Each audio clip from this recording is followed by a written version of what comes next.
Buenas tardes, habla Jorge Alegría desde Carolina del Norte. Quiero dar la bienvenida a todos ustedes a nuestra segunda sesión a través de webinar entre la Sociedad Chilena de Cardiología y Cirugía Cardiovascular, SOCHICAR, y el capítulo del American College of Cardiology de Carolina del Norte. Esto es parte de nuestro programa de hermanamiento que hemos tenido ya hace 3 años. Y hoy día seguimos en esta segunda sesión en relación a defectos septales interauriculares. Tenemos grandes invitados hoy día, el doctor Daniel Springmüller, quien es cardiólogo pediatra, intervencionista en la Universidad Católica de Santiago, en Chile, quien hablará de el dilema, ¿no es cierto?, los problemas que enfrentan los pacientes con comunicación interauricular e hipertensión pulmonar, un tema muy relevante. Y también tengo el agrado de presentar a mi colega, amigo, el doctor Bill Downey, del Sanger Heart Vascular Institute, quien presentará casos interesantes de comunicación interauricular. El doctor Downey es el jefe de cateterismo de nuestro instituto. Y en este momento dejo al doctor Dusayan para que continúe la introducción. Gracias, muchas gracias, Jorge. Muy contento de poderles brindar este nuevo webinar en el contexto de nuestro programa de hermanamiento. Vamos a continuar profundizando aspectos importantísimos y ojalá bien ilustrados con casos clínicos sobre esta cardiopatía congénita, que nos toca ver tanto a pediatras como a cardiólogos de adultos. La sesión va a ser moderada, al igual que la anterior, por dos distinguidos cardiólogos pediatras, el doctor Carlos Fernández, quien se desempeña en Clínica Santa María, que es el presidente del Departamento de Educación Continua de SOCHICAR, y el doctor Luis Cárdenas, que es cardiólogo pediatra, intervencionista pediátrico, que se desempeña tanto en el Hospital Luis Calvo Maquena como en Clínica Santa María, y es el actual presidente del departamento en cuestión. Bien, muy buenas noches y espero que lo disfruten. Luis. Muy bien, gracias Gastón. Quiero dejar con usted a mi colega y amigo Daniel Springmüller. Él es un destacado intervencionista pediátrico, pero con una importante también experiencia en intervención en adultos en el Hospital del Tórax. Así que él nos va a hablar hoy día de un tema muy interesante, que es el enfrentamiento de los defectos septales interauriculares en pacientes que tienen algún tipo de compromiso de la resistencia vascular pulmonar. Dejo con ustedes al doctor Daniel Springmüller. Gracias, Lucho. Mientras yo abro mi presentación, quería obviamente agradecer al Departamento de Educación Continua de la SOCHICAR por la invitación. Agradecerle a Carlos y a Lucho por permitirme compartir esta charla con ustedes, que el tema que me tocó a mí hablar hoy día es sobre comunicaciones interauriculares e hipertensión pulmonar, signos de riesgos, y la idea es mostrar esto con casos clínicos que sean más o menos ilustrativos. Mi conflicto de interés es, yo soy porter para Occlutech, pero como ustedes saben, las veces que yo hago charlas, quizás mi principal conflicto de interés es que como soy hemodinamista, gran parte de la charla va a estar bien tenida o cargada con los datos hemodinámicos, que creo que en este tema de la CIA con hipertensión pulmonar es tremendamente importante. No voy a hablar mucho de esto porque esto lo hablamos en la semana pasada en el primer webinar sobre las generalidades y los tipos de defectos de comunicaciones interauriculares. Y ustedes saben que la experiencia en el mundo del cierre quirúrgico, tiene más de 50 años de experiencia y del cierre percutáneo partió el año 76 con los primeros cierres con dispositivos.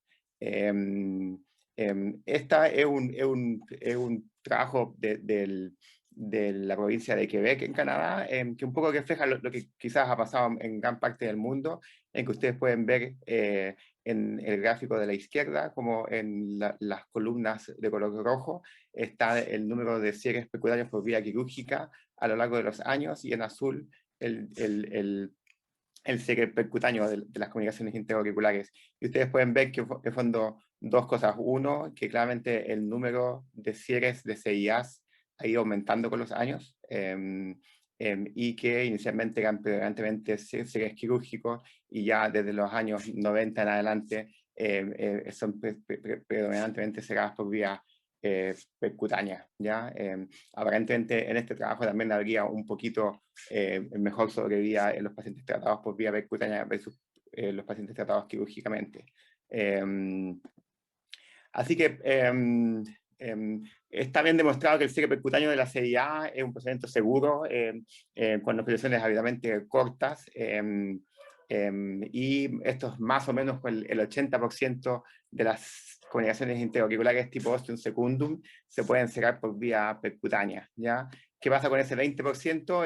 Es básicamente porque hay algunas características de los defectos que pueden hacer que el cierre sea más difícil o que esté incluso contraindicado, ¿ya?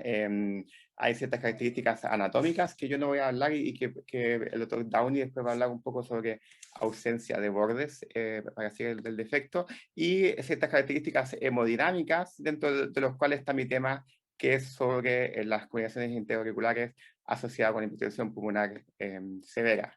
Si uno ve la clasificación de NISA del 2018, del último consenso de hipertensión pulmonar, ustedes pueden ver que las cardiopatías congénitas en la clasificación actual están en 3 grupos, en el grupo 1, en el 2 y en el 5, y en particular la conexión interauricular con hipertensión pulmonar está catalogada dentro de las del grupo 1 como hipertensión pulmonar arterial.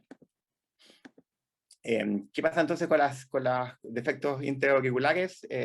Son aproximadamente un cuarto de las cardiopatías congénitas diagnosticadas en adultos, así que es una de las cardiopatías congénitas más frecuentemente diagnosticadas en adultos, y esto ustedes saben bien que con el envejecimiento, una comunicación interauricular que puede haber pasado desapercibida durante la infancia se puede hacer con el tiempo hemodinámicamente significativa, dado a los cambios típicos de la edad que ocurre en el ventrículo izquierdo y con su función diastólica. En cuanto a la hipertensión pulmonar en adultos, ustedes pueden ver que aproximadamente casi el 4 al 10% de los adultos con cardiopatías congénitas tienen además hipertensión pulmonar, y al ver las dos cosas en simultáneo, ustedes pueden ver que un poco el doble, el 6 al 20% de los adultos con CIA se pueden presentar con hipertensión pulmonar, ¿ya? Habitualmente este grupo de pacientes uno lo encuentra en un espectro de escenarios clínicos, desde un extremo, que es el grupo de pacientes con CIA que tienen solamente hipertensión pulmonar leve o gravemente no tienen hipertensión pulmonar y tienen un gran chance de izquierda a derecha por el defecto interauricular. Y el otro extremo, que son los pacientes que tienen comunicaciones interauriculares y tienen un aumento severo e irreversible de la resistencia vascular pulmonar por enfermedad vascular pulmonar, que hace que el chant se invierta de derecha a izquierda y aparezca cianosis, que es lo que conocemos como síndrome de Eisenmenger, ¿ya? Y obviamente entre estos dos extremos hay un espectro que es el que habitualmente el que nos complica la vida, y ver bien que nuestro paciente en particular en cuál ámbito de este espectro se mueve, ¿ya? Y esto es un poco la importancia del cateterismo en estos pacientes, es porque se ha visto antiguamente por biopsias que hay una muy buena correlación entre los cambios vasculares pulmonares de las biopsias pulmonares de estos pacientes con la hemodinamia del pulmón, ¿ya? Por lo tanto, el cateterismo cardíaco es una herramienta muy importante en la toma de decisiones de este grupo de pacientes. Esto solamente para magnificar un poco la importancia de este tema, ustedes pueden ver que cuando nosotros en el Hospital del Tórax realizamos nuestra experiencia en cateterismo, en los primeros 15 años del programa, del 2000 al 2015, ustedes pueden ver que de los 600 cateterismos que hicimos durante estos primeros 15 años de experiencia, aproximadamente un tercio de los cateterismos que hicimos fueron por defectos septales interauriculares. ¿Ya? Y si uno revisa nuestra experiencia en los últimos años, en los últimos 6 años, aproximadamente 150 CIAs que han sido derivadas con nosotros, ustedes pueden ver que por lo menos en nuestro grupo la frecuencia de pacientes con CIA e hipertensión pulmonar es un poquito más alta, hasta 30%, ¿ya? Muchos de ellos han sido catalogados inoperables, pero ustedes pueden ver acá este grupo, que son aproximadamente un 25% de pacientes que sí han podido ser tratados. ¿Ya? Y esto es una pirámide que es muy ejemplificadora sobre la hipertensión pulmonar en categorías congénitas.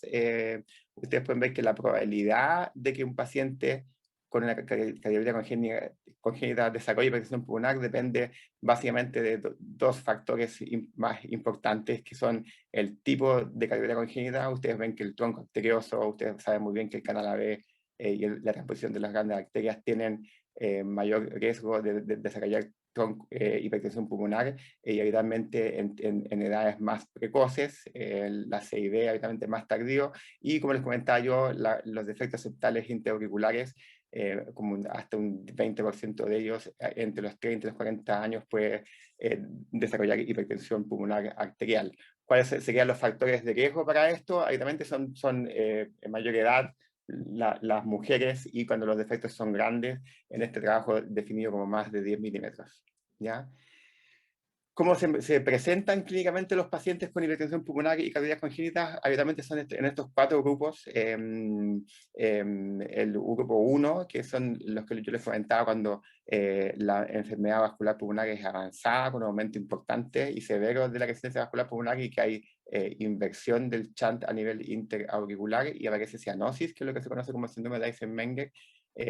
Están los pacientes que todavía tienen shunt izquierda-derecha, ¿ya? Y son los pacientes que tienen habitualmente defectos medianos a grandes y que tienen todavía resistencia vascular pulmonares leve a moderadamente aumentada, y que característicamente no tienen cianosis, ¿ya? Están los pacientes que tienen hipertensión pulmonar y que el defecto no es proporcional a la magnitud de hipertensión pulmonar, por lo tanto se considera que esto es una coincidencia o una coexistencia de ambos problemas, y se ha visto que su evolución posterior es bien parecida a la hipertensión pulmonar arterial idiopática. Y está el cuarto grupo, que es el que a uno más le asusta, que es el grupo que hace hipertensión pulmonar postoperatoria, que son pacientes que habitualmente persisten hipertensos pulmonares después del cierre del defecto, o mejoran por un tiempo y después la hipertensión pulmonar reaparece. Y este fenotipo habitualmente tiene un curso mucho más agresivo. ¿Ya? En este paper de Simonov, cuando ellos revisaron la frecuencia de los diferentes grupos en pacientes con categoría congénita, ustedes pueden ver que más de la mitad o la mitad son Eisenmenger, y un 23% de estos pacientes tienen este fenotipo agresivo. ¿Cuál es la importancia de esto? Este es otro trabajo del Hospital Bambino Gesù de Italia, en que ellos vieron la sobrevida a 10 años de CIAs con hipertensión pulmonar, y los clasifican en estos mismos 4 grupos, y ustedes pueden ver dos hallazgos bien importantes. Uno, que la sobrevida a 10 años de los pacientes con Eisenmenger, ustedes pueden ver que no es tan mala, 89% de sobrevida a 10 años, versus este fenotipo que es el agresivo, que ustedes pueden ver que la sobrevida a 10 años es solamente del 65%. Por lo tanto, claramente en estos pacientes cerrar el defecto les da un pronóstico peor que haberlo dejado abierto. ¿Ya? Y aquí está para compararlo en este mismo grupo, en este mismo trabajo, en la sobrevida a 10 años del grupo de hipertensión pulmonar idiopática es de un 46%. ¿Ya? Por lo tanto, ¿qué es lo que pasa cuando uno tiene un pulmón sano, ¿ya? Con arterias pulmonares de tamaño normal que se bifurcan y se arborizan en forma normal? Y ustedes pueden ver que el flujo es laminar en las bifurcaciones y que la pared de la arteria es delgada. Con el tiempo, con aumento del flujo pulmonar y en la CIA, o en otros defectos con chant de izquierda a derecha también aumento de la presión, se empieza a producir el flujo turbulento, ¿ya? Y eso altera el flujo, lo cual genera en las arterias proximales dilatación, que se pongan más rígidas, y empieza a haber hipertrofia de la media, ¿ya? Y en las arterias pulmonares distales también hay muscularización de las arterias pulmonares distales y hay disfunción endotelial. Ustedes pueden ver acá en este dibujo que hay aumento de la apoptosis y aumento del shear stress. Si esto se mantiene en el tiempo, esto va progresando y va empeorando, pero sigue siendo todavía reversible, pero llegamos a un punto en que empieza a haber oclusión vascular, ¿ya? Y esto entra en un círculo vicioso que esta oclusión hace que el flujo se redistribuya a otras áreas y la evolución sea progresiva e irreversible, y son estas imágenes que uno ve habitualmente en las angiografías con arterias pulmonares muy dilatadas, y oclusión de la vasculatura pulmonar, que uno ve que los vasos pulmonares periféricos no se bifurcan, ¿ya? Por lo tanto, ¿qué es lo que uno tiene que hacer y qué es lo que a uno le cuesta en la evaluación clínica invasiva y no invasiva en estos pacientes? Es ver en qué momento de la progresión de su hipertensión pulmonar están los pacientes. Como les comentaba yo, los pacientes que tienen una Eisenmenger ya tienen una evolución conocida, y lo que uno quiere es, ojalá antes de que esto sea irreversible, poder cerrar el chant, ya sea quirúrgico por vía percutánea, con la idea de que esta hipertensión ojalá mejore y sea reversible y el paciente tenga un buen pronóstico y no tenga hipertensión pulmonar en forma progresiva. El punto es que en qué momento esto se hace irreversible, y si uno cierra el chant, tiene este curso agresivo de hipertensión pulmonar postoperatoria o post-cierre, en que ustedes pueden ver que la progresión es mucho más agresiva que incluso que los pacientes con Eisenmenger. Por lo tanto, lo que uno tiene que definir es en qué momento el paciente alcanzó esta zona de no retorno en que uno ya no puede cerrar el chant, ¿ya? Y para esto hay varias maneras de evaluar a los pacientes. Desde el punto de vista clínico, ustedes saben bien que los pacientes con síndrome genético, los característicos de los pacientes con síndrome de Down tienden a hacer hipertensión pulmonar más fácil que los pacientes sin genopatías. Hay ciertos hallazgos al examen físico. Obviamente, si el paciente tiene una saturación en reposo alterada o un segundo vivo aumentado, eso es una evidencia clínica de que el paciente ya tiene hipertensión pulmonar y chant de derecha e izquierda. Y el test de esfuerzo, ya sea hecho en el laboratorio o cuando el paciente hace ejercicio en su vida diaria, si es que el paciente tiene o no desaturación durante el ejercicio, ¿ya? Hay hallazgos en la ecografía, obviamente depende un poco del tipo de defecto. Las CIAs tipo ostium primum y las CIAs tipo seno venoso tienden a tener más riesgo de hipertensión pulmonar que las CIAs simples o ostium secundum. Obviamente la dirección del flujo a través de la CIA en el ecocardiograma, y si hay presencia o no de disfunción ventricular derecha, que supone que hay aumento de la presión pulmonar, ¿ya? Por lo tanto, ¿qué es lo que uno debería hacer? Es en un paciente en que todos estos hallazgos sugieren a que sí hay un problema de aumento de la resistencia vascular pulmonar, lo que uno debería hacer es hacer un cateterismo, ¿ya? Esto que es un poco un esquema bien similar a lo que nosotros seguimos en el Hospital del Tórax, que está publicado en el 2019, que es una recomendación europea de manejo de cateteres congénitas con hipertensión pulmonar. Uno lo que debería hacer en estos pacientes es hacer efectivamente un cateterismo. Este es un ejemplo, que es un paciente de 86 años que consultó con nosotros a fines del año pasado con una historia de disnea progresiva y desaturación. El paciente tiene una larga historia de tabaquismo y daño pulmonar crónico, además de hipertenso con dislipidemia, hipotiroidismo y cierto grado de demencia senil, con todos estos medicamentos típicos de los adultos, y que en su estudio se descartaron causas pulmonares de su desaturación, y en el ecocardiograma de superficie se vio que tenía un test de burbuja positivo con una sospecha de de chant de derecha a izquierda a través de un defecto septal auricular. Así que este paciente fue al laboratorio de hemodinamia con el grupo de cardiología de adultos y estos son los datos hemodinámicos. Ustedes pueden ver que el paciente tiene claramente un salto oximétrico al lado derecho del corazón a nivel de las aurículas, pero ustedes pueden ver que satura normal en las venas pulmonares y 82 en la aorta, por lo cual también tiene chant de derecha a izquierda. Probablemente a nivel auricular, ¿ya?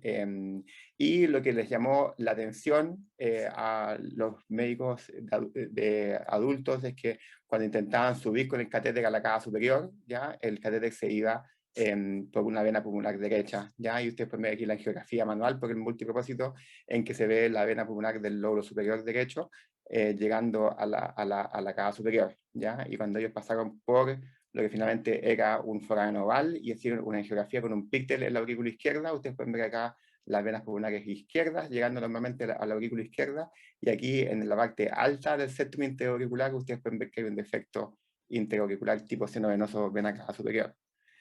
Y al revisar su escáner que tenía, porque el estudio de su causa pulmonar, ustedes pueden ver en el escáner que el paciente tiene las venas pulmonares del lóbulo superior derecho drenando a la vena cava superior a la altura de la arteria pulmonar derecha, y a la altura de la unión de la cava superior con la aurícula derecha, ustedes pueden ver aquí la vena pulmonar del lóbulo medio derecho drenando a la unión cavo-atrial, ¿ya? Y este defecto interauricular posterior y alto tipo seno venoso, ¿ya? Cuando uno lo ve en otro eje, ustedes pueden ver acá, en el eje prácticamente bicavo de este escáner, en que aquí tiene un defecto interauricular alto, tipo seno venoso cava superior, y al hacer cortes oblicuos, ustedes pueden ver aquí el curso de la vena pulmonar superior derecha, que tiene a la cava superior, ¿ya? Y aquí está el defecto interauricular alto y la aurícula izquierda. ¿Ya? Por lo tanto, ¿qué fue lo que hicimos con este paciente finalmente? Lo llevamos nuevamente a hemodinamia, dado que el paciente fue considerado de alto riesgo quirúrgico, dado su edad y su alta y sus comorbilidades. Y ustedes pueden ver aquí, esto es un píctel avanzado por el foramen oval hacia la vena pulmonar superior derecha y con un catéter en la vena yugular derecha. Y ustedes pueden ver aquí se ve claramente la llegada de las venas pulmonares del lóbulo superior y del lóbulo medio, llegando a la cava superior y a la unión con la aurícula derecha. Y cuando uno hace el sizing con un balón complaciente, ustedes pueden ver que uno ocluye la cava superior, y cuando uno inyecta por la vena pulmonar, ustedes pueden ver que al ocluir la cava superior, la sangre de las venas pulmonares se redirigía hacia la aurícula izquierda. Por lo tanto, lo que hicimos después fue dado que nosotros acá en Chile no disponemos de stents CPI cubiertos largos, como los que se usan en otras partes del mundo, en que se pueden cerrar las CIAs tipo seno venoso cava superior con un solo stent, lo que hicimos fue poner 3 stents telescópicos desde la cava superior. Aquí está el primer stent, aquí está el segundo, estamos implantando el tercero, desde la cava superior a la aurícula derecha, y finalmente con un balón uno dilata el extremo inferior para adosarlo contra el septum, y ustedes pueden ver cómo finalmente queda la cava superior conectada con la aurícula derecha, y por fuera del stent cubierto las venas pulmonares quedan redirigidas hacia la aurícula izquierda, y de esta manera uno puede tratar una CIA tipo seno venoso cava superior por vía percutánea. Y este es su angiotac de control, en que ustedes pueden ver lo mismo, el stent implantado en la vena cava superior, y aquí están las venas pulmonares superior y del lóbulo medio derecho, que van por posterior al stent y vienen a la aurícula izquierda de forma normal, ¿ya? Por lo tanto, si uno ve las guías de manejo de adultos con cateterismos congénitas, una de las sugerencias es que obviamente estos cateterismos complejos de pacientes con cateterismos congénitas deberían ser hechos en un centro, idealmente con gente entrenada en el manejo de cateterismos congénitas, y que haya un equipo multidisciplinario que pueda manejar a este paciente no solamente desde el punto de vista intervencional y quirúrgico, sino que también desde el punto de vista médico, enfermería y todas las otras especialidades, ¿ya? Por lo tanto, una de las cosas muy importantes que uno tiene que hacer es efectivamente hacer un cateterismo, y hay que medir cosas en el cateterismo, ¿ya? Ustedes saben bien calcular el índice de flujo pulmonar o el QP. Hay varios papers antiguos en que ellos calculan, y esto es importante detenerse acá un breve momento, porque cuando uno lee los papers hay que ver bien qué unidades y qué están midiendo y cuáles son los parámetros que se usan en ese paper. En casi todos los papers más antiguos se usa la resistencia pulmonar total, que hoy en día no se usa, que es la presión media arterionar dividido por el flujo pulmonar. El pero de esto es que no considera patología al lado izquierdo, al no incluir la presión de enclavamiento o la presión de la aurícula izquierda, y esto prácticamente está en desuso hoy en día, pero los papers más antiguos hablan de resistencia pulmonar total. Y hoy en día lo que usamos más es la resistencia vascular pulmonar, que es la presión media arterionar menos la presión media de la aurícula izquierda, partido por el flujo pulmonar, y lo que nosotros más usamos es todo esto, indexarlo por la superficie corporal del paciente. ¿Ya?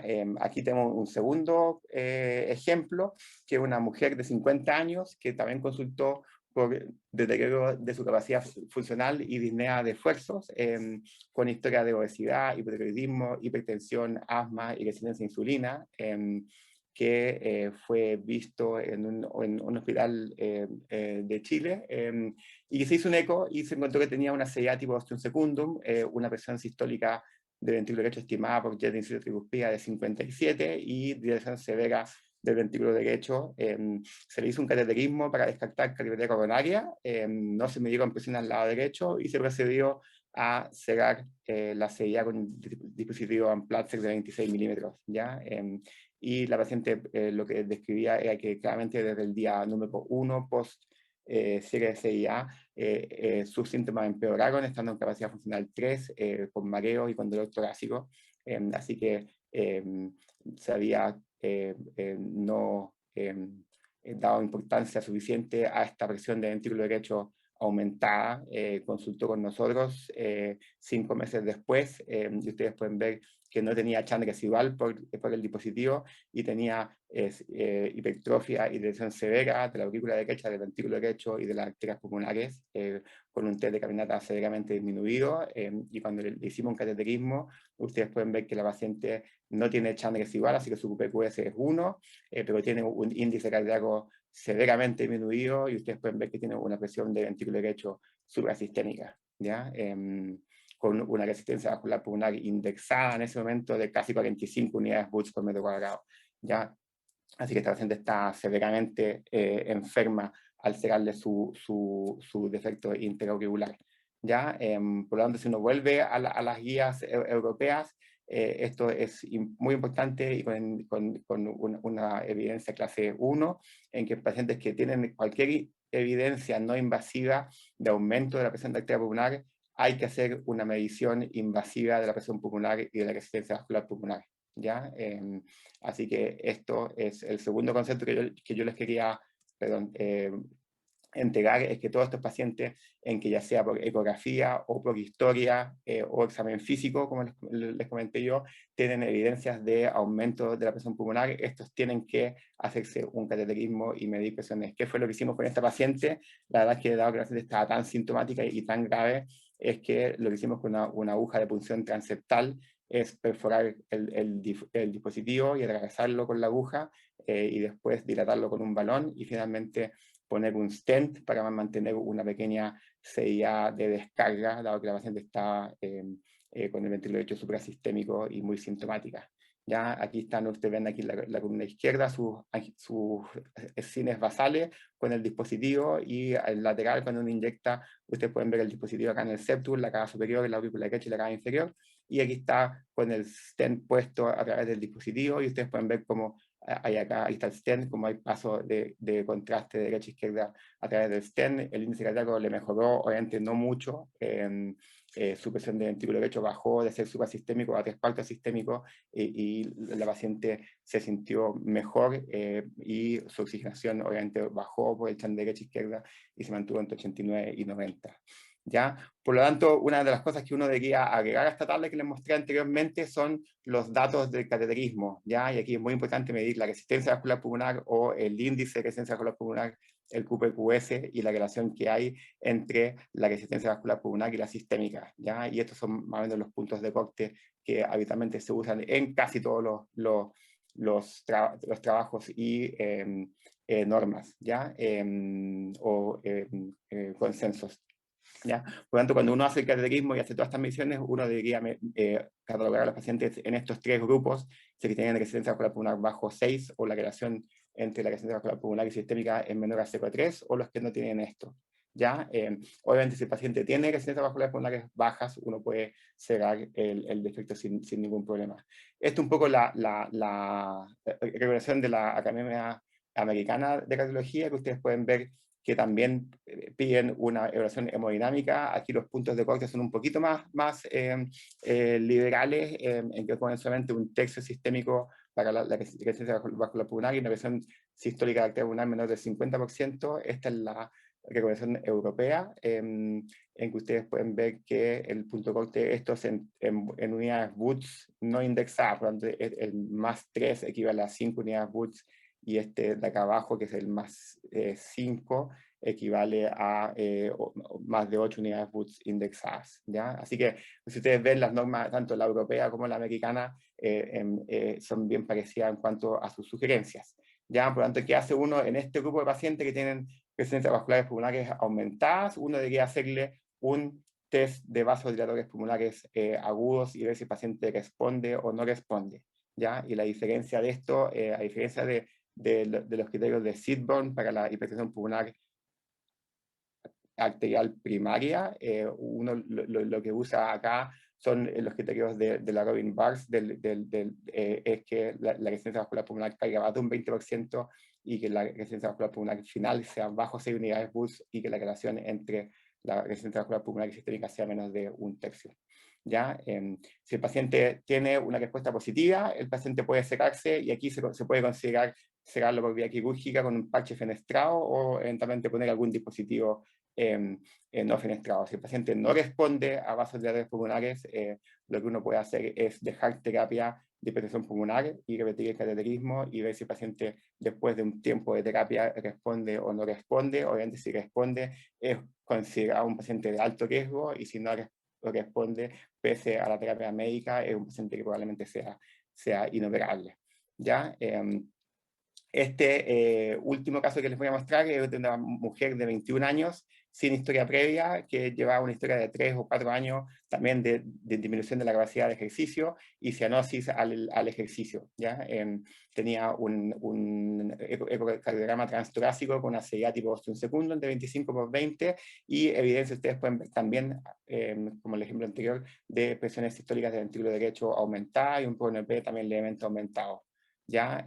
Así que fue derivada con nosotros le hicimos un cateterismo. Ustedes pueden ver que la paciente tiene salto simétrico pero leve al lado derecho del corazón, y tiene chant de derecha a izquierda a través de la CIA, y cuando le hicimos el estudio de presiones, ustedes pueden ver que tiene presión media arterial pulmonar de 55, ya un gradiente transpulmonar de 44, por lo tanto su resistencia vascular pulmonar indexada es de casi 17 unidades Woods, con una relación entre pulmonar y sistémica de 0,6, ¿ya? Por lo tanto, este paciente, ¿en qué grupo está? Está en este grupo, ¿ya? Por lo tanto, lo que uno debería hacer es hacer un test de vasodilatadores pulmonares agudos, que fue lo que nosotros hicimos. Esto fue con oxígeno al 100% y con óxido nítrico, ¿ya? Y ustedes pueden ver que aumentó el chant de izquierda a derecha, ¿ya? Se suprimió el chant de derecha a izquierda. Ustedes ven que ahora satura 100, y al calcular la resistencia vascular pulmonar cae a 5 unidades Woods, y la relación entre ambas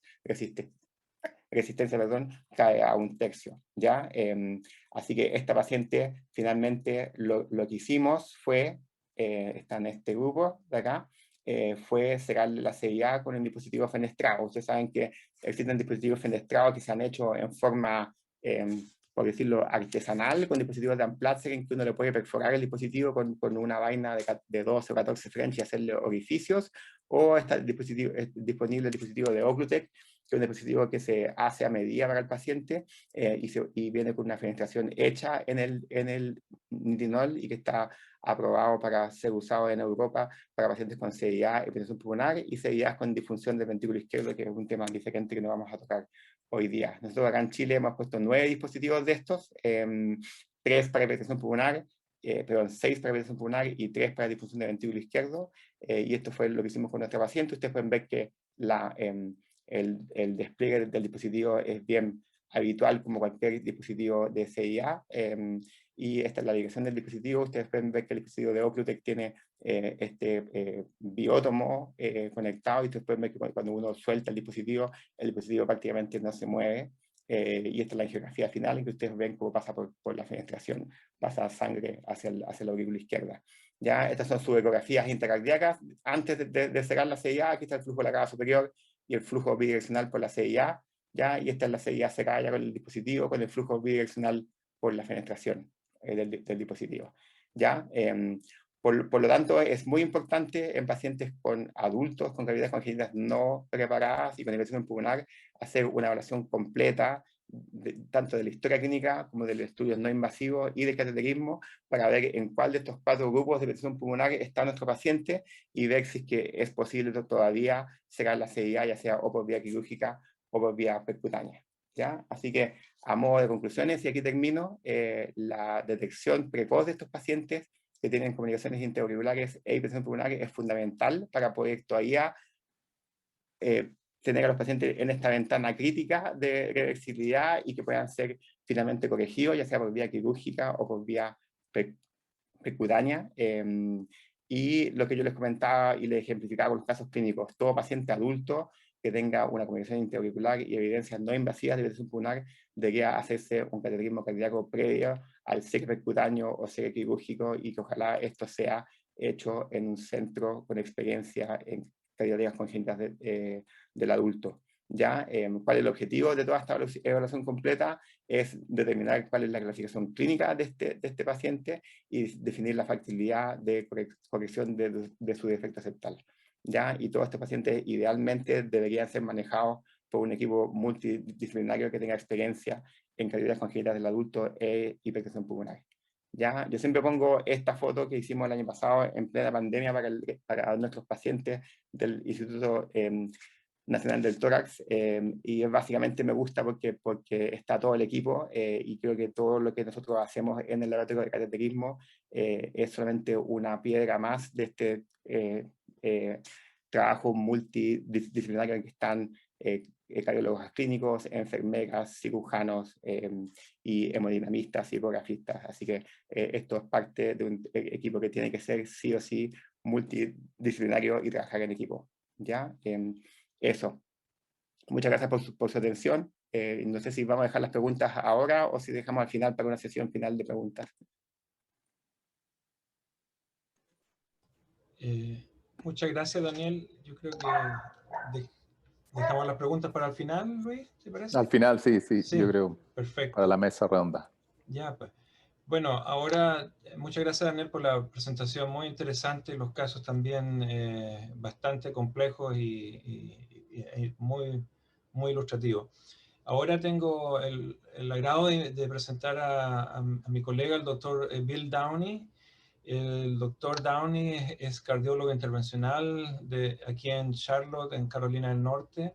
Él es el director del laboratorio de hemodinamia del Sanger Heart Vascular Institute, y también Bill está muy enfocado en el aspecto de calidad y la atención y transformación de la atención cardiológica médica en nuestro instituto. Él es el subdirector de nuestro programa de calidad y transformación de la atención.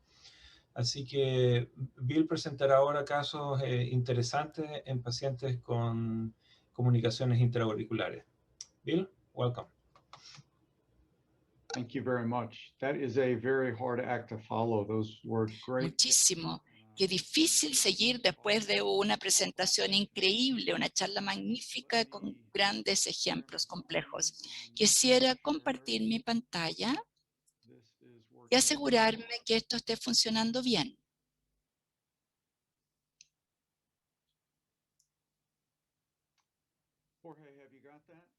Jorge, ¿lo pueden ver bien?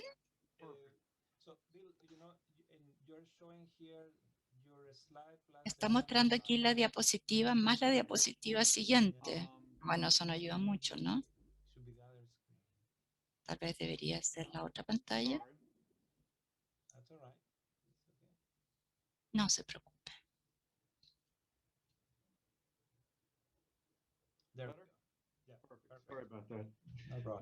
Well, again, Bueno, de nuevo, yo creo que vamos a tomar un grupo que muchas veces es bastante difícil, debo decir, no tan difícil como el grupo que el doctor Springmiller discutió. Los pacientes que tienen hipertensión pulmonar asociados son los más difíciles en el proceso de toma de decisiones, pero estos son bastante comunes, los pacientes que tienen una CIA ostium segundo, por lo menos un borde deficiente, son por lo menos el 30% de los pacientes que tienen un CIA del ostium segundo. Ciertamente, cómo hacemos decisiones sobre ello es algo que debemos ver.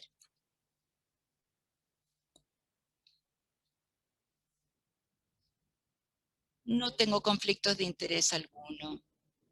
Solo 2 casos que conversar para ojalá estimular la discusión con el panel. El primero es una mujer sana de 19 años.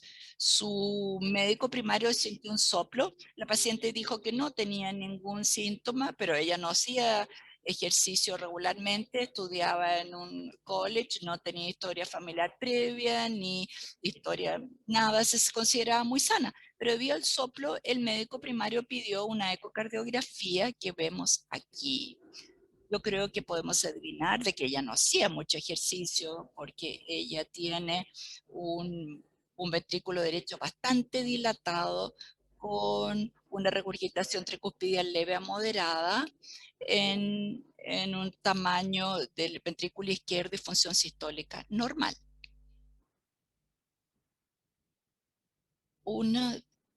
Lo que mejor caracterizaba su anatomía, para mejor caracterizar la anatomía fuimos a la TAC, que estamos usando mucho, ya sea además de o en vez de la TEE, encontramos que nos da una definición excelente de la cuantificación del tamaño del ventrículo derecho, cuantificación del tamaño de la aurícula y, muy importante, una evaluación muy sólida. En ella, algunas imágenes seleccionadas de la TAC nos muestra una muy buena medición de su CIA, midiendo 28 por 21 milímetros.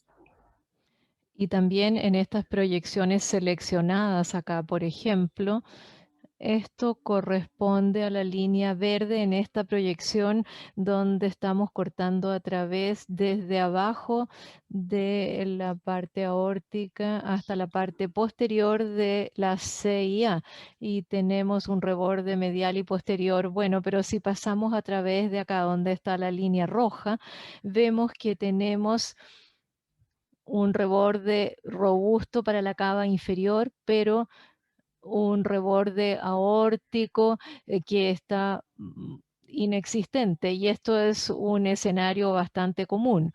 Un punto es que el escáner es muy útil y escogí 2 imágenes acá de él, pero el valor real es la oportunidad de poder dar vuelta a través del eje de la CIA e interrogar no en los planos que uno espera ver en el eco transesofágico, sino tratar de ver el reborde a través de toda su extensión y poder medir todo el reborde alrededor del defecto. Y la pregunta es, ¿qué debemos hacer? Tenemos una mujer de 19 años con un defecto del tabique septal, del tabique interauricular, sin síntomas, con una aurícula derecha muy dilatada y leve hipertensión pulmonar y un reborde retroaórtico deficiente. Debería someterse a un cierre con dispositivo, con cirugía o nada. Y si es que se usa un dispositivo, ¿cuál podemos usar? Me interesaría saber qué piensa el panel y voy a repasar nuestras opciones. Primero tenemos la historia natural. El doctor Springmiller detalló esto bastante bien.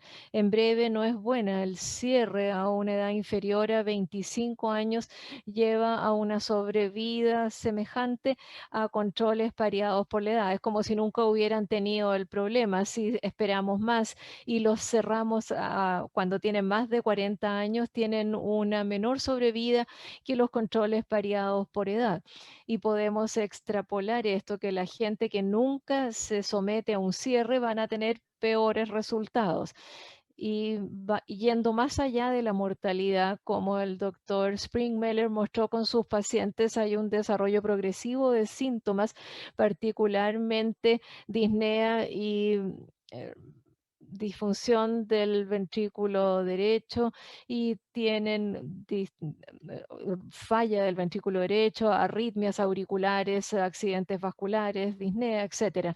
Y el resultado quirúrgico en adultos, analizando las revisiones que tienen mayores series de casos publicados, ven una mortalidad operatoria de 0 a 3%, y una serie más grande muestra una mortalidad de 6%, pero esto fue muy ponderada debido a un manejo más antiguo de los pacientes, pero el promedio ponderado de las series más recientes es de 0.8%, con una morbilidad perioperatoria de 10 a 13%, fundamentalmente fibrilación auricular y unos pocos casos de tamponamiento que implicaron llevar al paciente de vuelta a pabellón.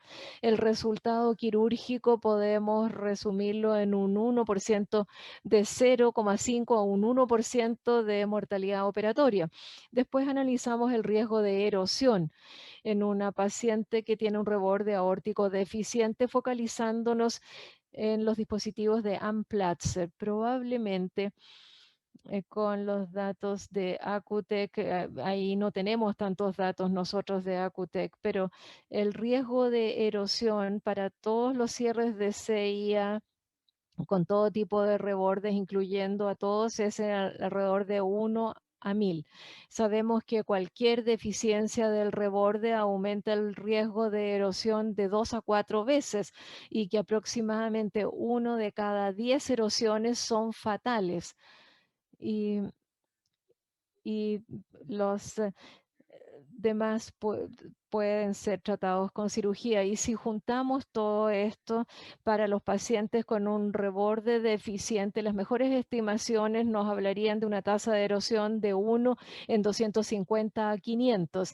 Y esto es con el reborde deficiente asumiendo un aumento de la posibilidad de erosión de 2 a 4 veces. Y de estos, 1 de 10 van a ser fatales. 1 de 10 erosiones son fatales, y por lo tanto la tasa de erosiones fatales sería de 1 en 2.500 a 1 en 5.000. Y yo creo que estas estimaciones no se basan en un gran número de eventos. Es importante pensar en el peor escenario.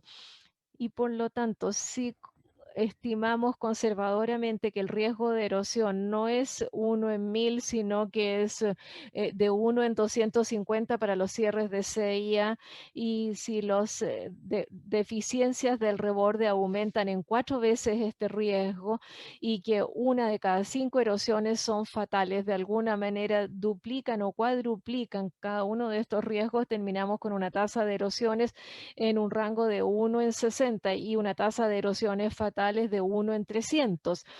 Y yo creo que al aconsejar a la paciente allí, podemos decir, bueno, tiene una posibilidad de 1 en 60 de necesitar cirugía cardíaca para reparar una erosión, en comparación, si es que elegimos la vía quirúrgica, tenemos un 100% de posibilidad de tener cirugía. Y su tasa de fatalidad es de aproximadamente 1 en 300, en comparación entre 1 en 100 y 1 en 200 con un enfoque quirúrgico directo. Entonces yo creo que incluso en una paciente con un reborde deficiente,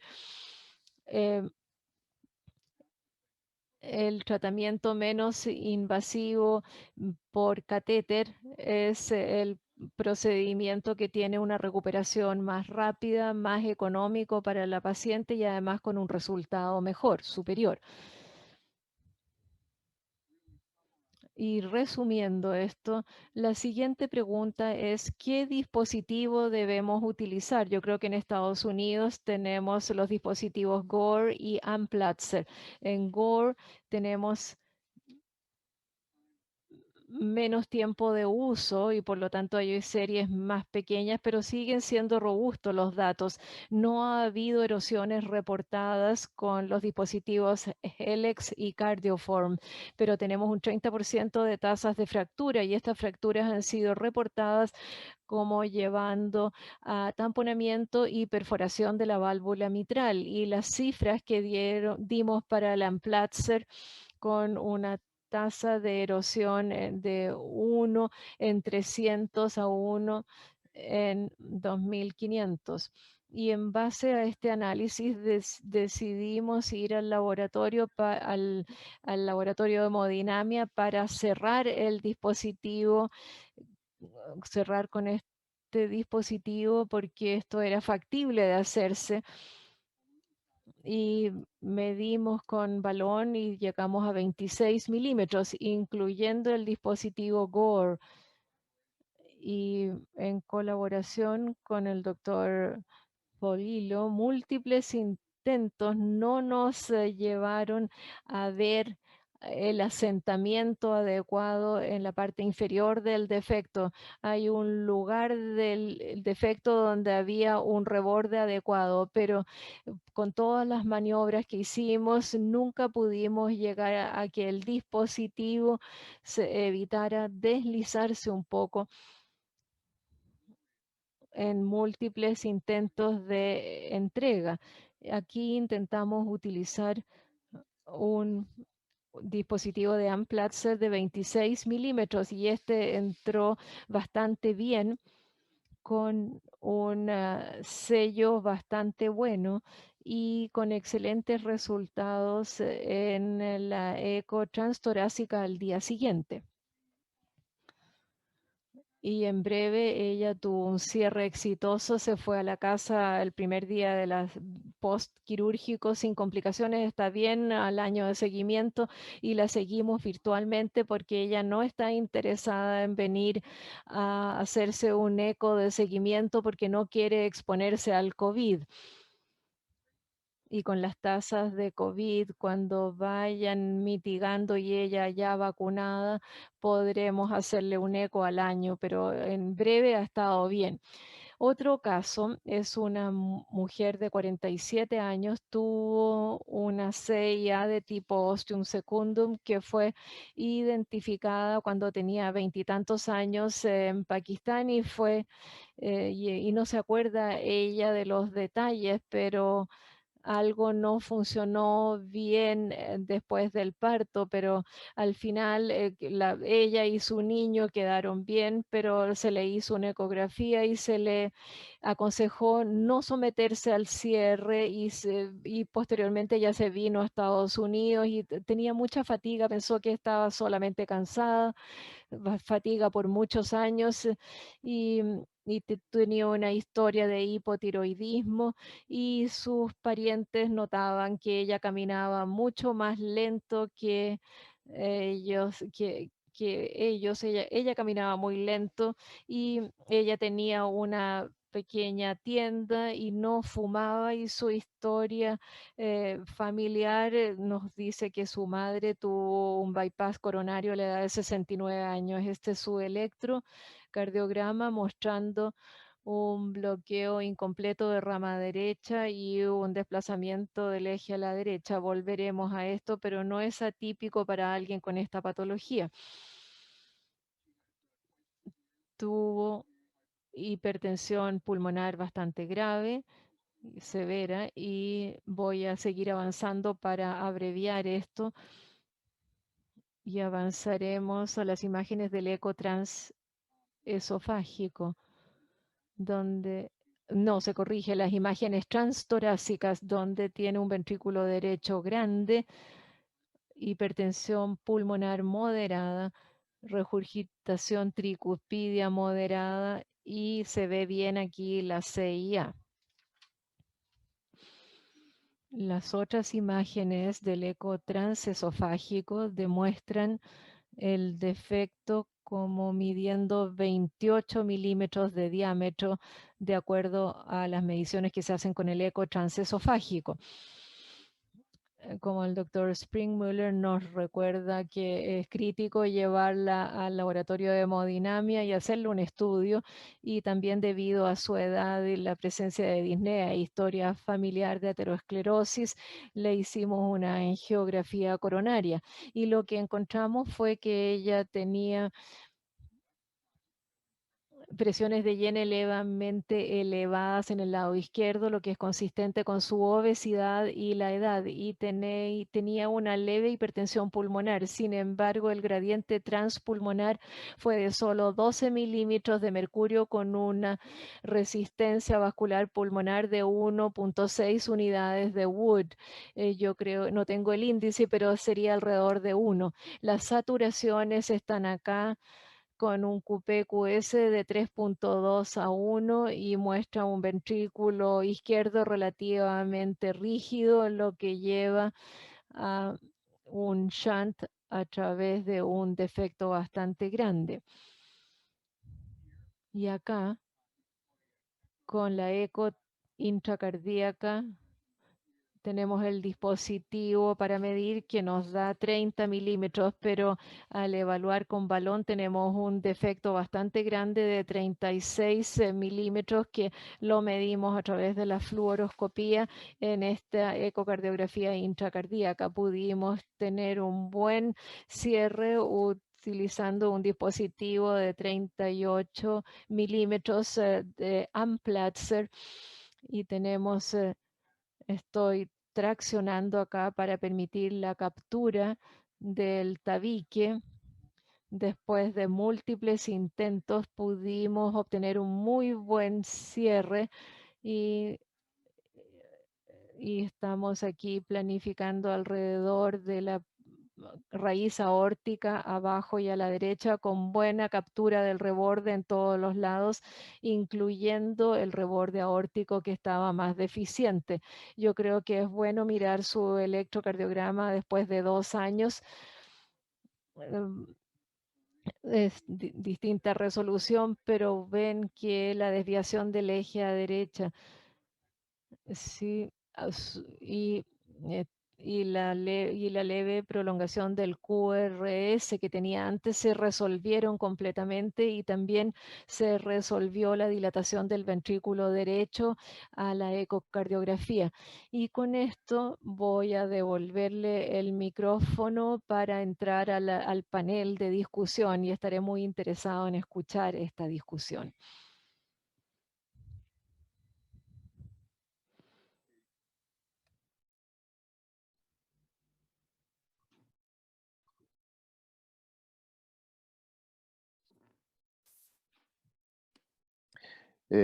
Tenemos algunas preguntas del público y yo creo que un buen momento para hacer una bonita discusión. Nos va a acompañar el doctor Fernández, que también, y doctor Jorge Alegría. Una pregunta en realidad para ambos expositores, viene desde uno de nuestros participantes en el webinar. ¿Qué comunicaciones interauriculares en cualquier paciente ustedes envían a cirugía en el fondo de ostium secundum? ¿Qué tipo de comunicación interauricular ostium secundum ustedes mandan a cirugía? ¿Cuáles son los criterios en el fondo para enviar a cirugía a un paciente con una CIA ostium secundum? Para ambos, a ver cuáles son sus apreciaciones.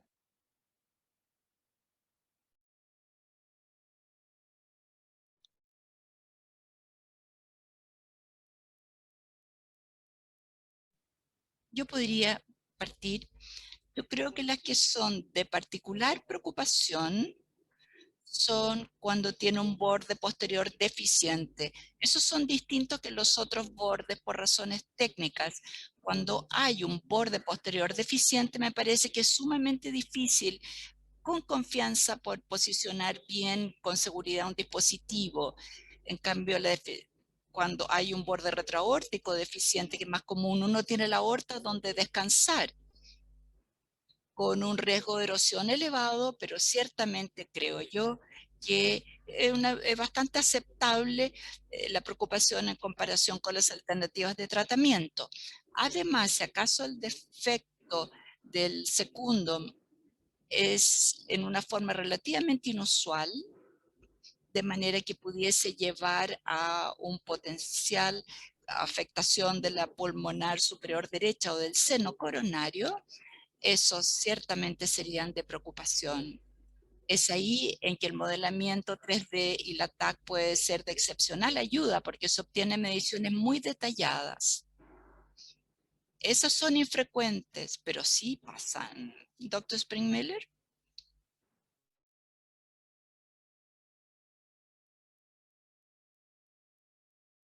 También cuando el defecto es muy grande, cuando uno tiene en adultos defectos de más de 40 milímetros de diámetro, que son poco frecuentes, pero hemos tenido, obviamente eso es bien difícil de acomodar un dispositivo y no hay prácticamente, ustedes saben que el dispositivo de Amplatzer y de Occlutech más grande disponibles están en los 40 milímetros, por lo tanto, si uno tiene un defecto que basalmente mide 38, 40, ese defecto lo más probable es que no se pueda hacer por vía percutánea.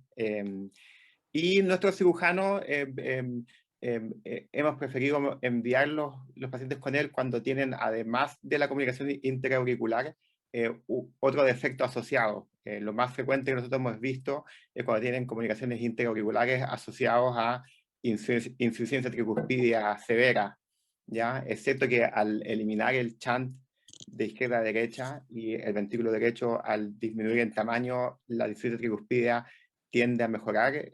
Nosotros hemos optado en CIA con insuficiencia tricuspidia severa, es mejor mandarlo a cirugía en vez de por vía percutánea. Y el último comentario es que a veces a nosotros en adultos también nos ha pasado en que tenemos una CIA que tiene contraindicación para cerrarse por vía percutánea, por ejemplo, que no tenga borde posterior inferior, pero sí tiene evidencias ecográficas de presiones pulmonares aumentadas. Les hemos hecho cateterismos diagnósticos justamente para hacer las mismas mediciones que hacemos para el cierre percutáneo y así poder decirle al cirujano que cuando cierre la CIA si le va a poner un parche fenestrado o para intentar predecir un poco su comportamiento en el postoperatorio inmediato. Eso. Una segunda parte de esa misma pregunta. ¿Ustedes consideran que hay una edad en la cual, por arriba de una edad, en la cual por sobre esa edad no haya beneficio del cierre de una comunicación interauricular? Estoy hablando de pacientes más de 80 años, 70 años. ¿Hay alguna edad en que ustedes digan, no, aquí cerrar la CEA no tiene sentido en el fondo? No estoy cambiando en nada, la historia natural de esta enfermedad ya ocurrió? ¿Existe ese límite o no existe?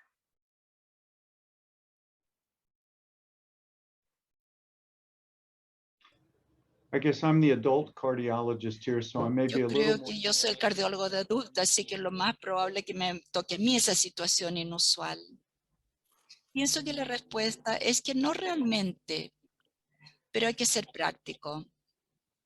Yo puedo pensar de una persona de 88 años con hipertensión pulmonar sistémica que se me derivó el año pasado. Yo no iba a ayudarle, su vida ya estaba sumamente debilitada y lo había estado durante años. Da lo mismo cuánto la mejoráramos, no lo hubiéramos logrado mejorar su funcionalidad, no se iba a sentir mejor y menos íbamos a alargar su vida. En contraste,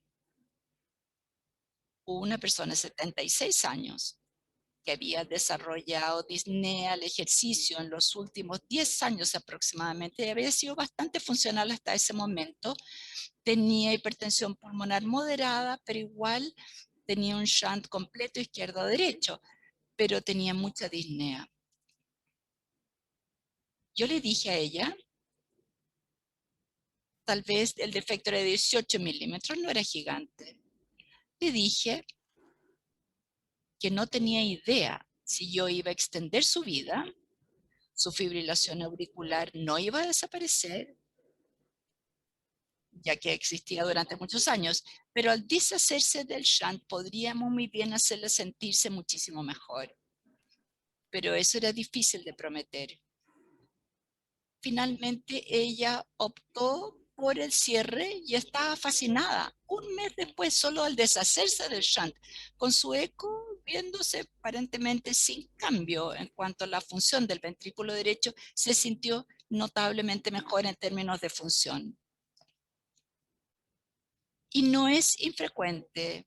Me impresiona con cuánta frecuencia la gente se siente mejor bastante rápido después de un cierre del CIA antes de tener la oportunidad de remodelación del ventrículo derecho, pero simplemente deshacerse del flujo excesivo ayuda mucho en la sintomatología.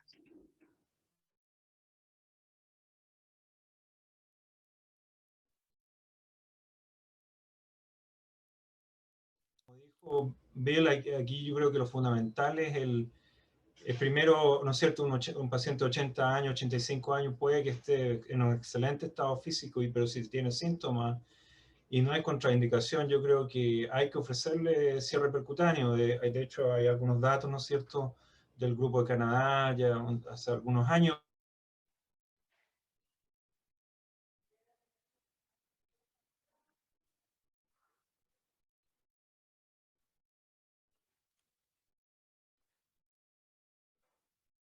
Pediátrico de la CIA, un aspecto interesante también, y que yo creo que la edad no es una contraindicación actualmente. Sí, yo estoy súper de acuerdo con lo que dijo Jorge y con lo que dijo Bill. Yo creo que llega una cierta edad en que puede ser que uno no le mejore la expectativa de vida, pero que claramente los síntomas mejoran mucho. El caso que yo les mostré del señor de 81 años que vimos el año pasado con la CIA tipo seno venoso cava superior, claro, puede ser que a él no le prolonguemos la vida, pero en los controles sucesivos con el doctor Uriarte es cuando claramente él refiere que volvió a hacer las cosas que antes hacía, ahora satura normal, y que realmente su beneficio sintomático fue significativo. Un aspecto importante en el manejo de estos pacientes también es estar seguro que no tengan fibrilación auricular paroxística.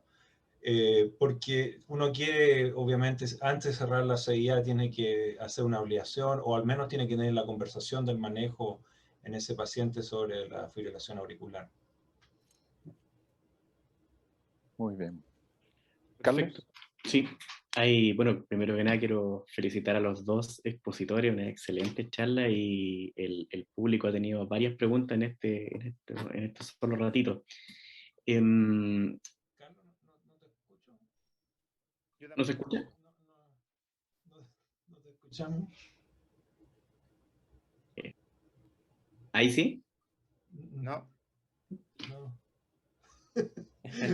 Lenguaje más. Voy a hacerlo con señas. Puede hacerlo con señas. A lo mejor la puedo escribir, Carlito. Se quedó mudo. Se desconectó Carlos para tratar de entrar de recuperar el nuevo, audio. Sí, va a entrar de nuevo. Una pregunta general, ¿han visto mucha erosión?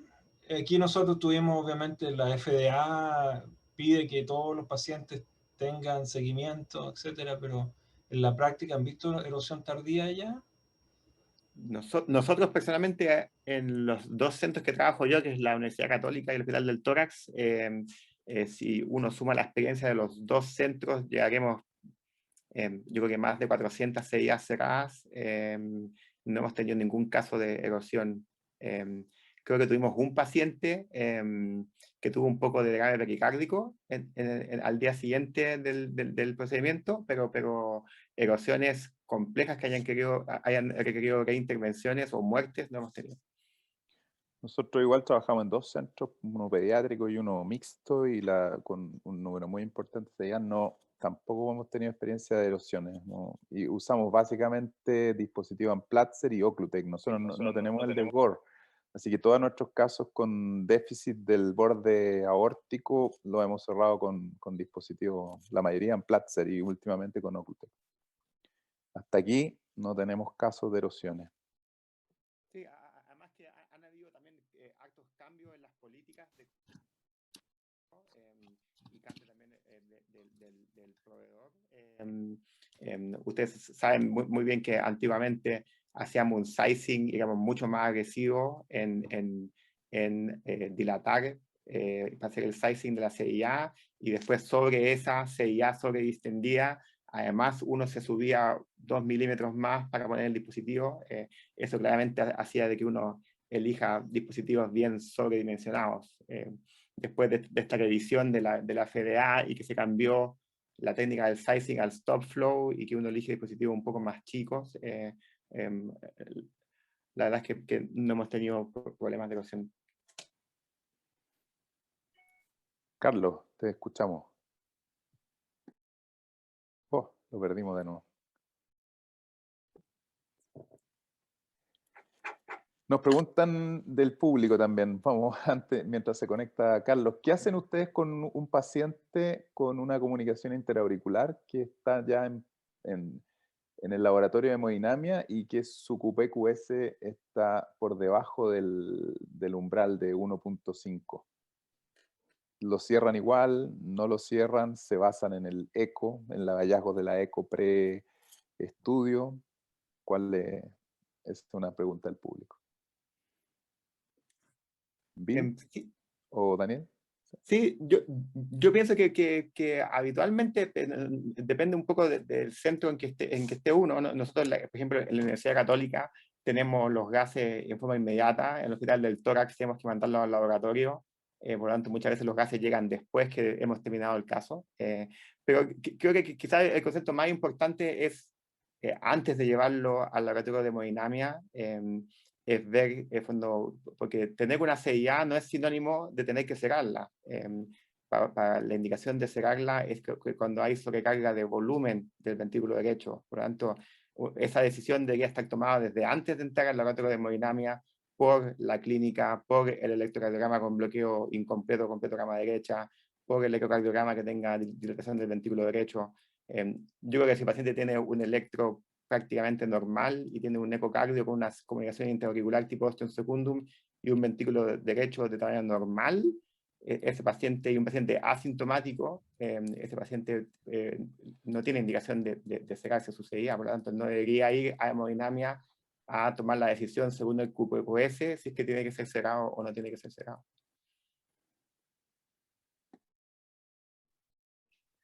Yeah, I completely agree. Totalmente de acuerdo. Cuando traemos un paciente al laboratorio de hemodinamia, ya viene con la decisión de cerrar el CIA.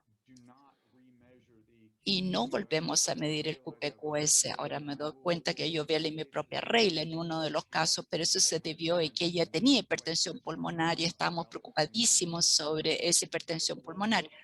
Pero no se debió a que yo quisiera medir el QPQS.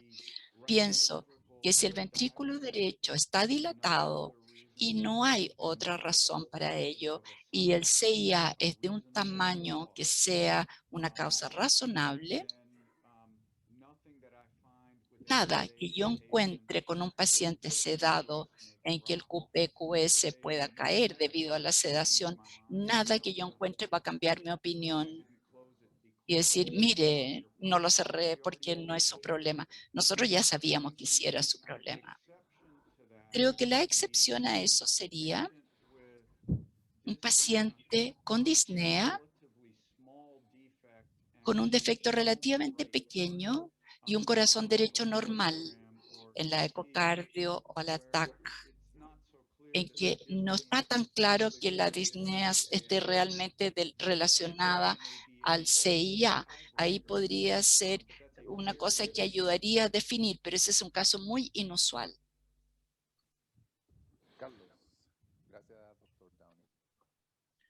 Ahora And sí. I might add, rather than bringing them to the lab to Y answer en that, vez de traerlo al laboratorio de hemodinamia para responder esa pregunta, pasaríamos más bien a una resonancia donde podemos hacer esto no invasivamente con una paciente que no está sedada y de esta manera tener ojalá una medición más adecuada de su QPQS en la vida real. Discúlpeme, Carlos. Sí. Perfecto. Ahora sí. Disculpen por el error técnico, así que voy a hacer una pregunta muy cortita en honor al tiempo. Daniel, la sesión pasada habían varias preguntas en relación a CIA y en los países que tienen una mayor altura que el nuestro. ¿Y tú tendrías alguna conducta especial? ¿Tendrías algunas consideraciones, por ejemplo, en la frecuencia de SIA, hipertensión pulmonar? ¿Tendrías alguna conducta más activa? ¿Qué consejo nos puedes dar?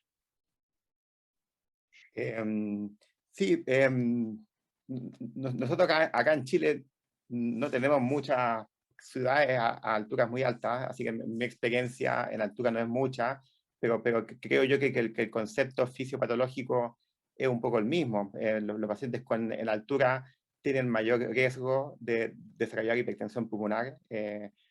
Por lo tanto, creo que hay que ser aún más acucioso en la selección de pacientes, y si el paciente tiene hipertensión pulmonar asociado a su defecto interauricular, ver en qué grupo, en qué categoría está y según eso decidir. Y obviamente si el paciente vive a extrema altura y tiene una CIA y tiene hipertensión pulmonar, quizás también una de las recomendaciones es que ver si se puede cambiar de ciudad o usar oxígeno domiciliario. Por lo tanto, pero creo que conceptualmente el enfrentamiento debería ser lo mismo. Si es que hay alguna sospecha no invasiva de aumento de la resistencia vascular pulmonar, uno debería, antes de hacer el cierre, de todas maneras, hacer mediciones hemodinámicas y con eso decidir. Perfecto. Otra pregunta que ha surgido hoy día en el público es si ustedes han visto de post-cierre CIA, fibrilación auricular o en relación al cierre de la CIA en los pacientes.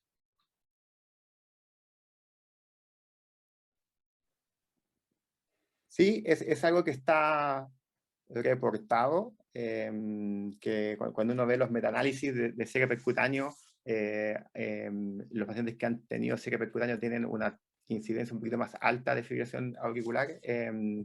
Nosotros no hemos tenido pacientes que eso después haya sido un problema.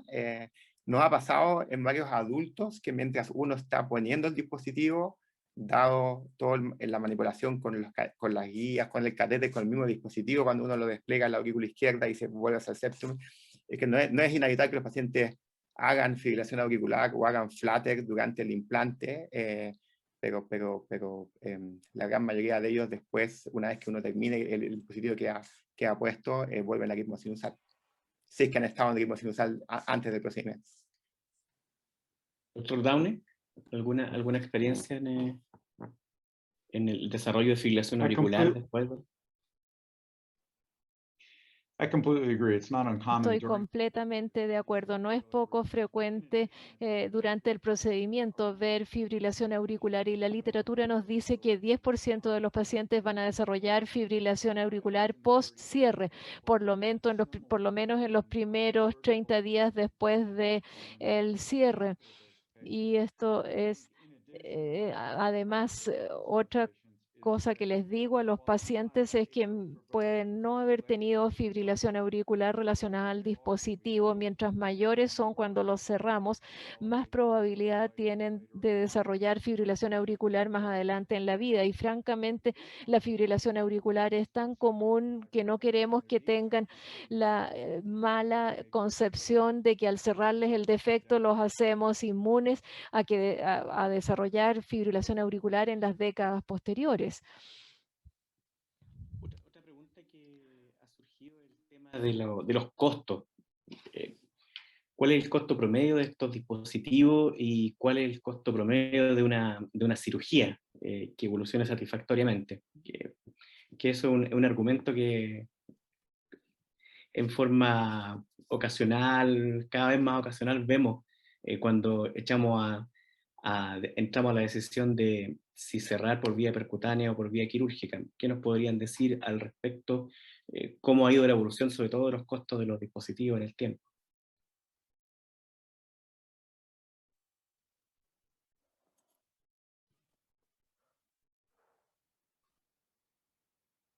No sé si ¿Doctor Downey? Jorge o el doctor Downey pueden dar su experiencia de Estados Unidos. I was trying to stall and hope someone else would take Yo estaba tratando de que alguien respondiera antes esta pregunta difícil. No sé respecto a la evolución de los costos a lo largo del tiempo. Yo creo que los dispositivos dependen y están en un rango de $4,000 a $8,000 cada uno. pero esto va a variar de un centro a otro y de un país a otro. Por lo menos en Estados Unidos, el costo combinado del dispositivo más el procedimiento va a ser sustancialmente más económico cuando se use el abordaje con catéter versus cirugía, a pesar de que la cirugía es el costo del parche pericárdico y las suturas, el tiempo quirúrgico, el tiempo en el hospital para la recuperación, etcétera. Todo hace que la cirugía sea sustancialmente más cara.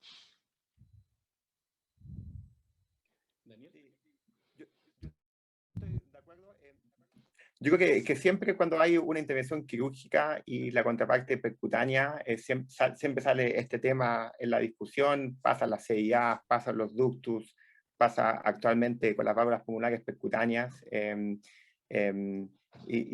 Obviamente uno tiene varias maneras de ver esto. Obviamente el dispositivo en sí es mucho más caro que un parche pericardio y una cirugía con SEC menor. Pero como decía el doctor Downey, si uno a eso le agrega los días de UCI, los días hospitalizados, quizá una de las cosas que siempre a nosotros nos empata un poco el tema de los costos es la presencia de una infección de vía operatoria y todo el costo que eso lleva asociado de antibióticos, días de hospitalización. Por ejemplo, en válvulas percutáneas pulmonares, ustedes saben bien que hay varios estudios en Estados Unidos multicéntricos en que en el fondo, si bien la incidencia de infecciones de vía operatoria son bien bajas, cuando las hay, ese paciente genera un montón de pérdidas y costos económicos debido a los días de antibióticos, los días de hospitalización, y eso cuando uno lo ve en globo, desde el punto de vista poblacional, que es diferente al paciente a paciente, hace que los costos sean prácticamente comparables. Quisiera colgarme un poco de la pregunta y extender la discusión. Escuché al doctor Downey que ustedes usan, no sé si regularmente, pero utilizan el eco intracardíaco para evaluar y cerrar defectos intraauriculares. Nosotros aquí en Chile, Daniel creo que también es la experiencia de él, que lo usamos de regla prácticamente. Hasta aquí tenemos la posibilidad todavía de reesterilizar algunas veces las sondas. ¿Cómo han enfrentado ustedes el problema de los costos de las sondas de eco intracardíaca y allá en Estados Unidos? Y si no se han visto obligados a hacer con eco transesofágico o volver al uso del eco transesofágico, o si usan ambos en sus procedimientos.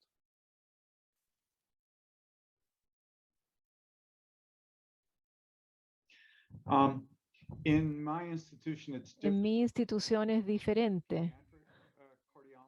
Los cardiólogos pediatras siempre usan anestesia general y eco transesofágico para cerrar una CIA y están acostumbrados a hacerlo así. En oposición, yo uso sedación moderada y ecocardiografía intracardíaca casi siempre. Sería muy inusual que use anestesia general en estos casos. Solamente cuando yo estuviera esperando algo muy difícil, usaría anestesia general. Y es menos de un 1% de los casos esta situación. Entonces usamos eco intracardíaco y también reesterilizamos nuestras sondas y transductores una vez al día, y esto disminuye una vez y disminuye el costo a la mitad, pero esta es una preocupación. Y por otro lado, el costo de la anestesia es bastante sustancial. Ya sea que esto se justifique o no, es una pregunta distinta, pero es un costo alto el de la anestesia. Y por lo tanto, pero más que se paga con el uso de del costo de ahorrar con la sonda, con el transductor, y la guía es excelente, la guía que obtenemos con el eco intracardíaco. Parece que su experiencia también es semejante, ¿no es cierto? En la Universidad Católica, creo que la misma experiencia de Lucho en el Carlos McKenna y en la Santa María, incluso en pacientes pediátricos. Nosotros en pacientes pediátricos usamos eco intracardíaco técnicamente desde los 15 kilos hacia arriba. Obviamente con el tiempo uno va bajando un poco más el límite. pero habitualmente nosotros ya desde los 11,5 kilos, 12 kilos, habitualmente lo hacemos todos con sedación y con eco intracardíaco. A menos que, como dice el doctor Downey, tenga alguna condición asociada, los niños con síndrome de Down, que tienen apneas obstructivas del sueño, y que uno lo va a sedar y la vía aérea va a ser un tema. En esos pacientes a veces es mejor hacerlo con anestesia. Y si uno lo piensa, una comunicación intraauricular en un paciente pediátrico que pese 10 kilos, hay pocas indicaciones que hagan que uno tenga que apurarse a cerrar el defecto y no esperar a que el niño esté más grande hasta los 15, 20 kilos.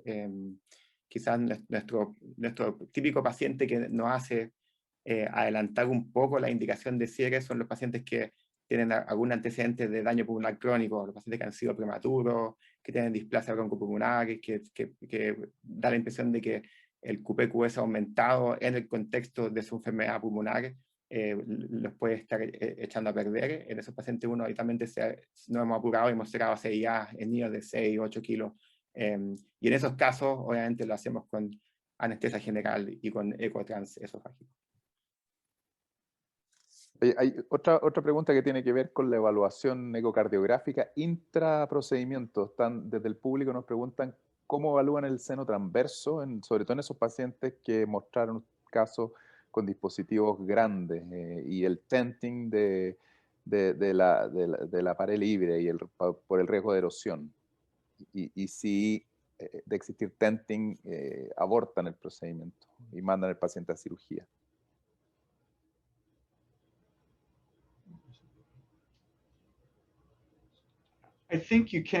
Yo creo que uno puede tener una buena visualización del seno transverso. Requiere de cierto trabajo, pero puede verse. Y uno puede tener muy buenas vistas del seno coronario. Y yo creo que nosotros tendríamos un alto umbral para mandar al paciente a cirugía, por todas las razones que ya se han mencionado, incluso a pesar de que tengamos un poco de tenting. Yo no conozco datos respecto al tema, pero creo que el riesgo quirúrgico no es trivial en estos pacientes. No es grande, pero tampoco es trivial. Y los riesgos, incluso en un grupo percutáneo de alto riesgo, entre comillas, los riesgos en ellos son bastante bajos, les diría yo. Y en ausencia de datos es difícil inclinarse mucho por un enfoque versus el otro en estas circunstancias tan poco habituales. Y yo presenté este defecto grande esperando conversaciones vigorosas en cuanto a lo controvertido que puede ser la indicación nuestra en este caso. Creo que hasta el momento no he suspendido un procedimiento por ver tenting o sospecha o riesgo de que el paciente vaya a tener erosión. Creo que si uno está poniendo un dispositivo que ve que hay mucho tenting sobre la aorta, quizás uno está eligiendo un dispositivo que es muy grande, y quizás sería un buen intento bajarse un poco en el tamaño del dispositivo. Ustedes saben que hasta el 30% de las CIAs más o menos pueden tener ausencia de borde anterior, así que en el fondo esto es una situación bien frecuente.